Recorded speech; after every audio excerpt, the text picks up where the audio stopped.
Hello, and welcome to the Office of Admission, Records and Retention.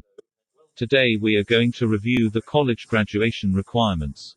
For degree programs, a Bachelor of Arts, Bachelor of Science, Associate of Arts or Associate of Science, is awarded upon completion of the general courses, major courses, total required credits, attain a cumulative in graduation semester GPA of at least 2.0, and you have applied for graduation.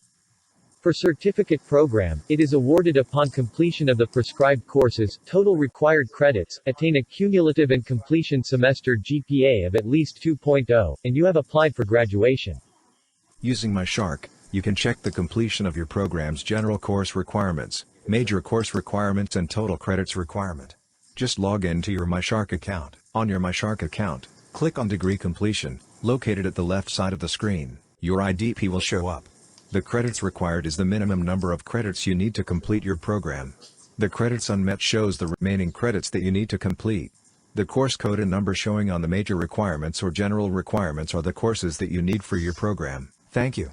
And please also check out our video tutorials on MyShark to learn more.